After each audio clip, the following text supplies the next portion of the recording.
गुरु भगवान को नमन है। शरीर और आत्मा की बात कह रहे हैं कि यह शरीर समुद्र के सारे जल से भी शुद्ध किया जाए तो भी शुद्ध नहीं होता। कितना ही समुद्र भर पानी डाल दिया जाए पर शुद्ध नहीं हो सकता, क्योंकि भीतर तो सारा मल भरा हुआ है। नाक में नाक भरी हुई है, पीप, हड्डी, मांस आदि से यह शरीर बना हुआ है। समुद्र के जल से भी शुद्ध किया जाए तो शरीर शुद्ध नहीं किया जा सकता है, और आत्मा के शुद्ध करने के लिए किसी पर वस्तु की भी दरकार नहीं है, तो अपने आप को आत्मा की बुद्धि से ही शुद्ध हो जाता है। आत्मा की बुद्धि क्या है? मेरा गायक स्वभाव है, ज्ञान मात्र स्वभाव है। ऐसी दृष्टि आ जाए तो यह जीव अंतरात्मा बने, फिर इसी ज्ञान की स्थिरता से परमात्मा हो जाए। मैं केवल अपने स्वरूप में हूं, इसका अनुभव हो जाए। मेरे में किसी का बोझ नहीं लदा। जितने भी परिवार के लोग हैं उनके कर्म अलग अलग चलते हैं, उनके उदय के माफिक उनका काम चलता है। उनका मुझ पर कोई भार नहीं। घर के लड़का लड़की हैं, उनके कर्म अलग अलग हैं, और उन कर्मों के उदय के अनुसार उनका फल कुफल चलता है। उनका मुझ पर कोई भार नहीं है। उनका अगर उदय ठीक है तो उनका फल ठीक है, और अगर उदय ठीक नहीं है तो उनका फल भी ठीक नहीं है। यहाँ एक प्रश्न होता है कि हम भाग्य पर ही रहें तो निकम्मे हो जाते हैं। अरे दूसरों के भाग्य के अनुसार उनके काम होते हैं, हम उनमें विकल्प ही करते हैं और कुछ नहीं करते हैं। मोक्ष की बात, भाग्य की बात और संसार की बात, ये तीन बातें हैं। इनमें जो मोक्ष की बात है वह है पुरुषार्थ। संसार का जो काम है वह संपदा मिले, विपत्ति मिले। सो इन बातों में है भाग्य की मुख्यता और पुरुष की गौणता। जैसे ये लक्कड़हारे, घसियारे आदि लोग कितना परिश्रम करते हैं, पर मुख्य चीज भाग्य है, उनका सहयोग नहीं है। रात दिन परिश्रम करते हैं तो भी उनकी सफलता नहीं रहती। अब बात यह चली कि बहुत से लोग बीए, एमए कर लेते हैं पर रिक्शा चलाते हैं। भैया, ऐसा है कि जो बिल्कुल पढ़े लिखे नहीं होते वे भी बहुत कमाते हैं। संसार में मनुष्यों की भाग्य की विषमता है, भाग्य की बात है। संसार के कामों में, मोक्ष के कामों में पुरुषार्थ क्या होता है कि अपनी आत्मा में ज्ञान किया, अपनी आत्मा में ही शांत हो गए। जिसने इच्छाएं नहीं की बल्कि अपने ज्ञान स्वरूप की उपासना की, तो यही है मोक्ष का पुरुषार्थ। सो मोक्ष के लिए पुरुषार्थ की मुख्यता है। भाग्य कहते हैं जो पूर्व जन्म में परिणाम हुआ हो। पूर्व जन्म में परिणाम होने के कारण जो कर्म है वे बंध गए।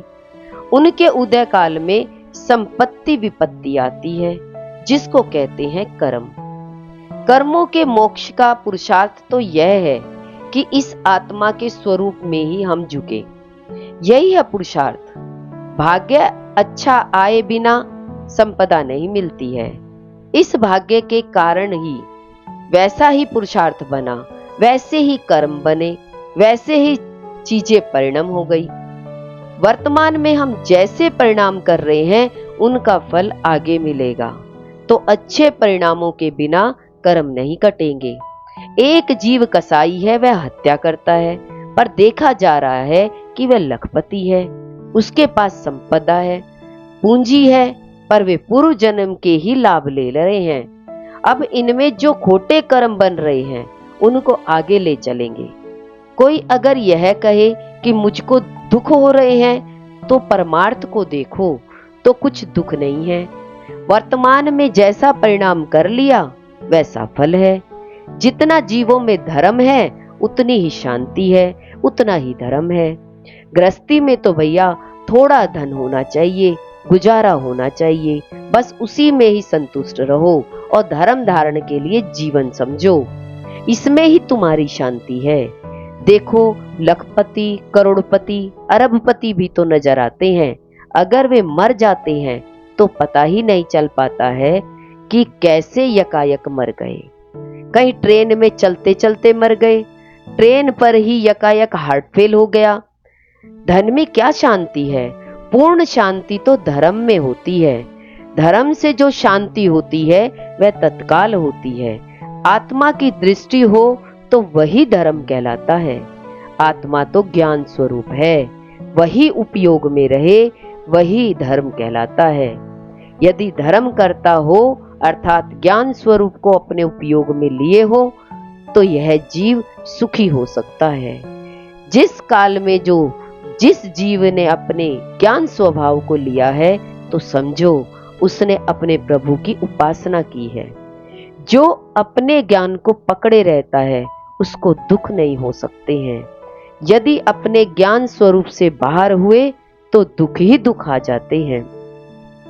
भारी पदार्थों में लग गए, बाह्य में ही लग गए, बाह्य में ही मौज माना तो समझो ज्ञान करते हुए भी उसको शांति नहीं मिल सकती है।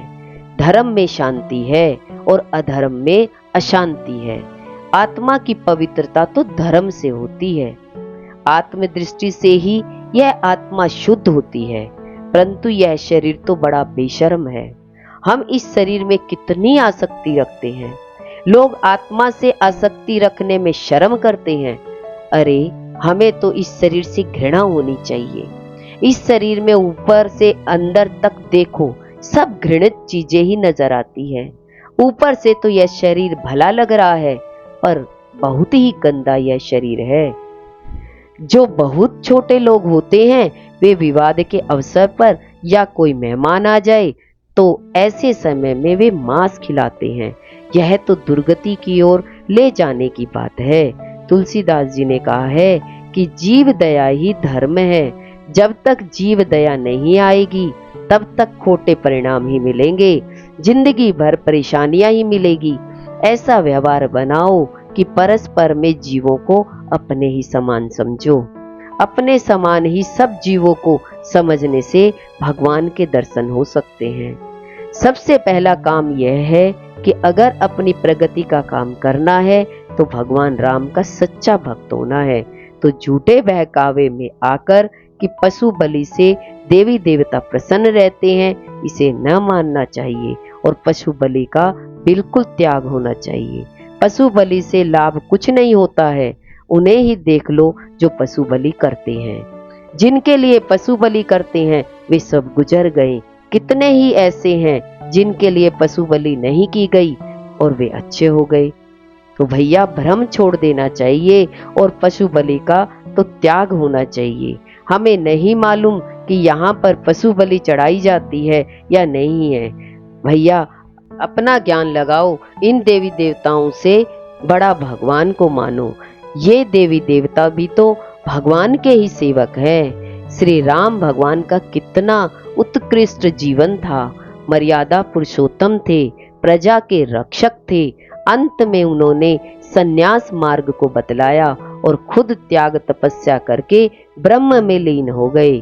प्रभु का ही तो आदेश है कि जीवों पर दया करो। बात तुम्हें चाहे कठिन मालूम पड़ रही हो, पर किसी समय यह तो ख्याल आता ही होगा कि अकेले ही पैदा हुए हैं और अकेले ही मर जाएंगे। तो इन जीवों का हित सोचो, इन जीवों पर दया ही करो। अगर दूसरे जीवों को सताया तो तुम भी सताए जाओगे। अपना अंतर में ज्ञान जगाओ। आत्मज्ञान करके ही तुम्हारा सुधार होगा। हम तो केवल यह कह रहे हैं, मानो चाहे ना मानो, अभी सवेरा होते ही चले जाओगे। जैसे रामचंद्र जी हुए, ये भगवान क्यों कहलाए? आखिर वे भी तो इसी देश में ही हुए थे।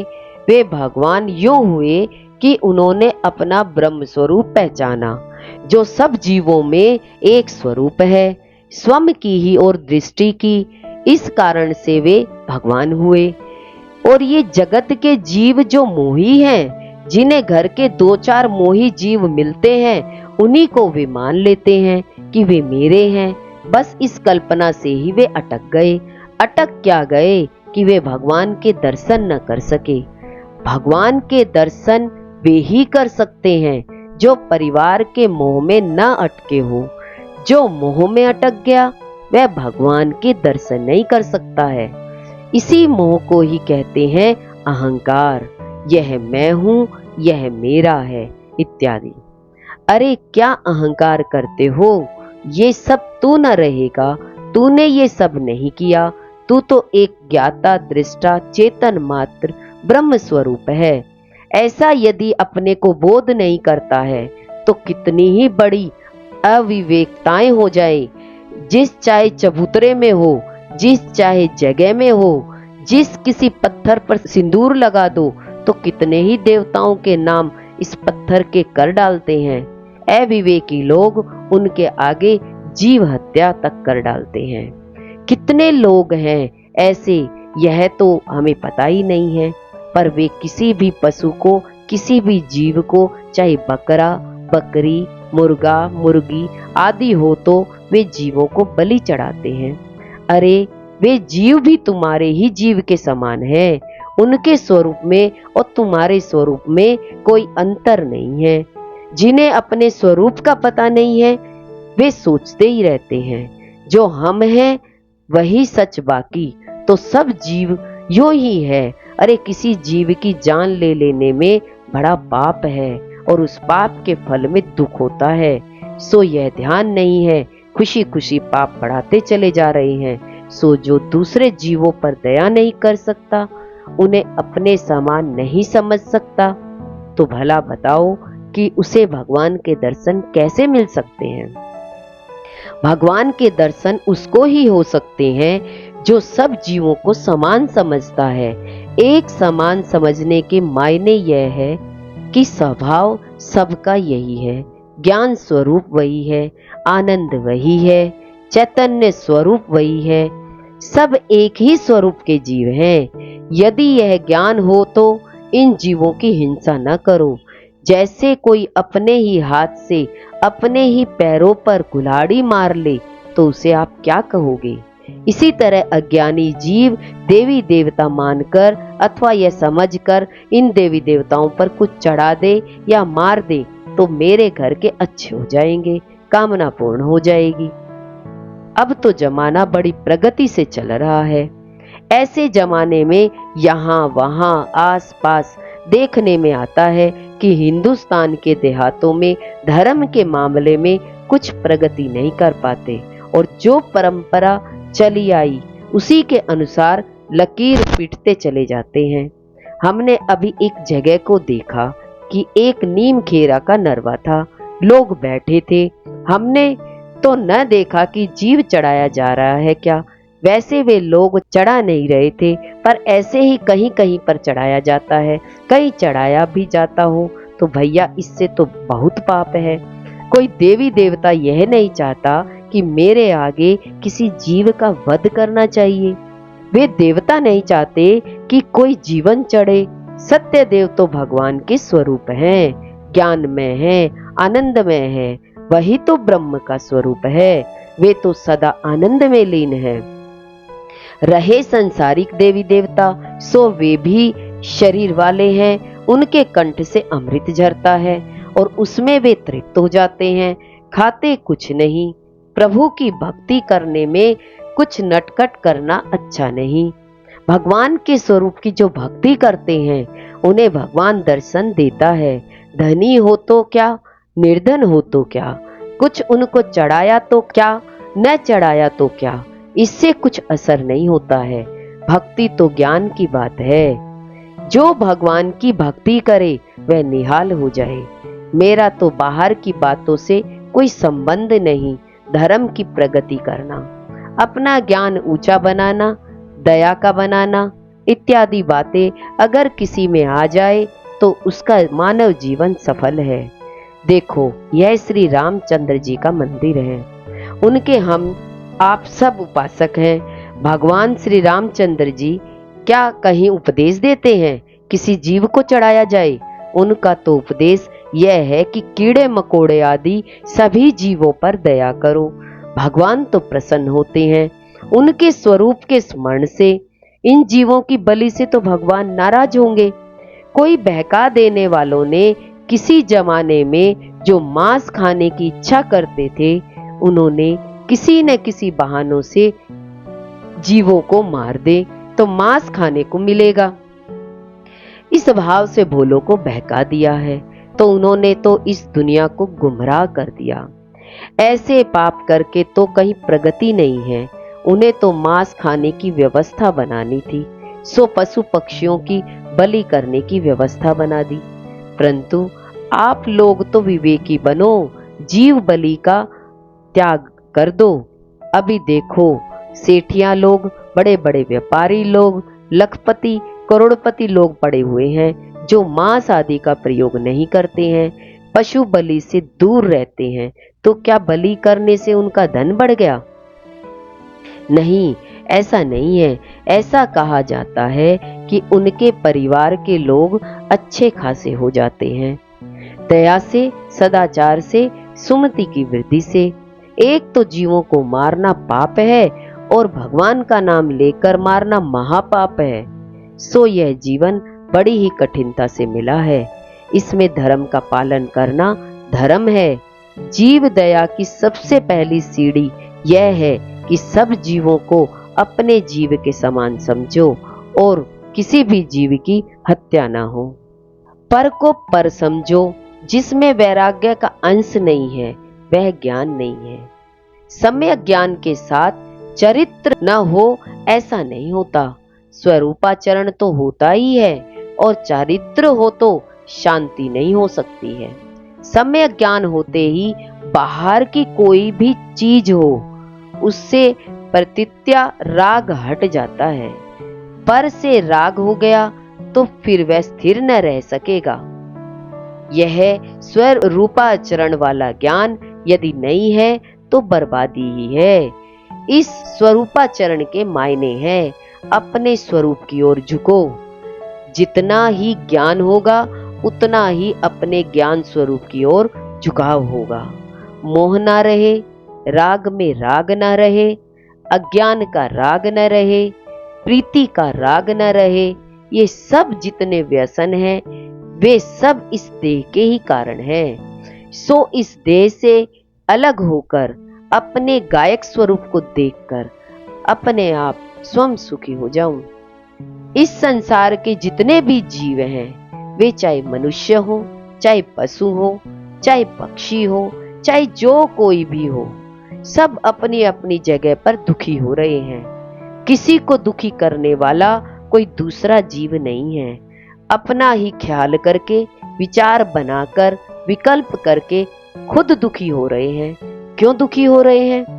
कि इस जीव को अपने आप के स्वरूप का पता ही नहीं है कि मैं क्या हूं, कौन हूं। पर ऐसा ही तो मानते हैं ना सब कि मैं इस घर वाला हूं, मैं इतने खेतों वाला हूं, मैं इतने पुत्रों वाला हूं, मैं अमुक हूं, मेरा ऐसा मामला है, मैं बड़ा हूं, मैं छोटा हूं। ऐसा ही तो सब लोग मान रहे हैं। पर ये सब ऐसा है क्या?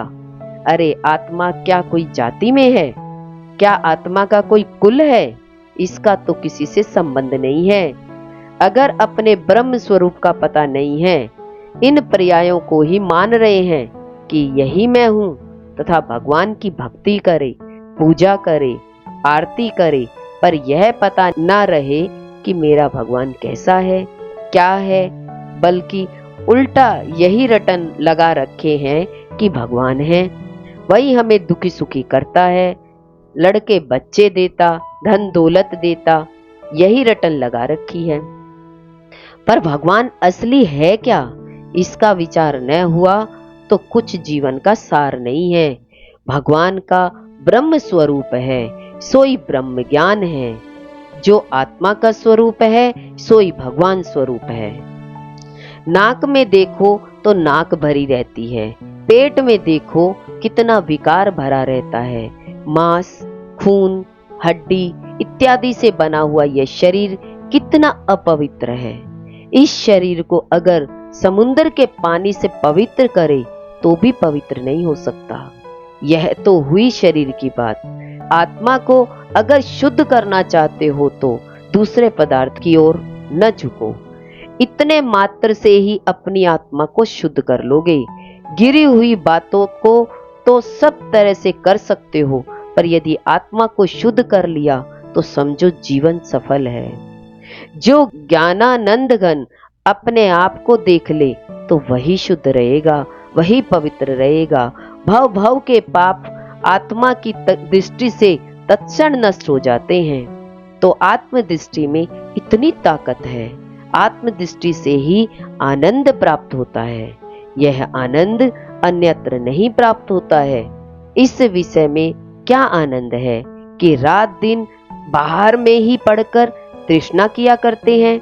ऐसी कोशिश रखोगे कि आत्मा की महिमा सबसे पहले रखो। झूठ बोलकर, छल कपट आदि करके धन आ जाए, ऐसा विचार न रखो। शुद्ध भावना को अंतरंग फकीरी कहते हैं। इस फकीरी में आ जाओ तो सारा काम बन जाए। न्याय से प्रवृत्ति होना चाहिए, धर्म की दृष्टि होनी चाहिए। उस परिवार के पीछे आत्मा पर आघात नहीं करना चाहिए। जो परिवार के लोग, उनका भी कर्मोदय है, उनकी भी हित अहित की व्यवस्था है। यह अपनी देह तक तो रहेगी, फिर दूसरों से अधिक तृष्णा क्यों रखो। अपनी आत्मा का हित देखना चाहिए। आत्मा का हित इसी में है कि न्याय से रहे। पवित्रता से रहने के लिए अपना तन, मन, धन तक न्योछावर करने के लिए तैयार होना चाहिए। यह भी निश्चय होना चाहिए कि हम झूठ न बोले, दया का व्यवहार रखें, गलत व्यवहार से पैसा ना आए। गलत व्यवहार से पैसा आने से, अन्याय से धन आने से तो इनकम खत्म हो जाएगी। अगर साख अच्छी है, व्यवहार अच्छा है, न्याय का व्यवहार करते हैं तो इनकम बढ़ जाती है। कहते हैं कि रूस, चीन आदि के लोग सुखी हैं। अरे, वहां के भी लोग सुखी नहीं हैं। वहां भी कोई हुक्म करते हैं, कोई हुक्म मानते हैं। हुक्म मानने वाले दुखी हैं, हुक्म मानने व हुक्म करने वाले दुखी हैं। हुक्म करके वहां पर भी बहुत दुख है। चाहे साम्यवाद कह लो और चाहे भाग्यवाद कह लो, जो पदार्थ जैसा है वैसा न मानने से ही अपने में विकल्प बन गई। धर्म नहीं बदला जा सकता है, मगर सुख की बाह्य व्यवस्थाएं बदली जा सकती हैं। बड़े आदमी दुखी होते हैं, उनके पास यद्यपि दुख नहीं है, पर ख्याल बनाकर भी दुखी होते रहते हैं। इस ख्याल को मिटाने का उपाय तो केवल ज्ञान है। इस ज्ञान में ही समाने से मोक्ष मार्ग प्राप्त होता है। ख्याल बना लेने से तो जो इंद्रसम है वे भी दुखी हो जाते हैं। संसार में रहने से तो दुख नहीं मिट सकते हैं। दुख तो केवल अपने ज्ञान स्वरूप की दृष्टि से ही मिट सकते हैं। लोग शरीर की व्यवस्था में जुटे हैं, साम्यवाद करना चाहते हैं तो इस देह की व्यवस्था के लिए ही करना चाहते हैं। अन्य जितने भी काम हैं वे सब भी इस देह की व्यवस्था के लिए किए जाते हैं। जितने भी दुख हैं, उन दुखों का कारण भी यह शरीर है। मेरा अपमान हो गया, मुझे भोजन नहीं मिला, मुझे यह करना है, आदि आदि से ही अपने शरीर का ख्याल बनाकर दुखी हो जाते हैं। अगर किसी ने गालियां दे दी तो दुखी हो जाते हैं। जो अपमान के दुख हैं उनका भी कारण यह शरीर है, और जो मानसिक दुख हुए उनका भी कारण यह शरीर है। यह शरीर ही सारे दुखों का आश्रय है। इस शरीर से ही सारी विपदाएं हैं। एक दूसरे का कोई दुश्मन नहीं होता, इस शरीर को देखकर ही दुश्मन बन गए। इस आत्मा में दुख नहीं है, तुमको तो केवल शरीर ही नजर आता है। यह अमुक व्यक्ति है, इसका यह है नाम, सो इन झंझटों का कारण शरीर है। ये जो व्यसन आते हैं वे भी इस शरीर के ही कारण आते हैं। इसलिए इस देह से विरक्त होना ही ठीक है।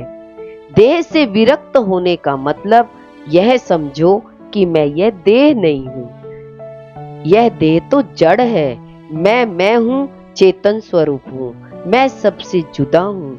ऐसा यथार्थ अपने को जान लो।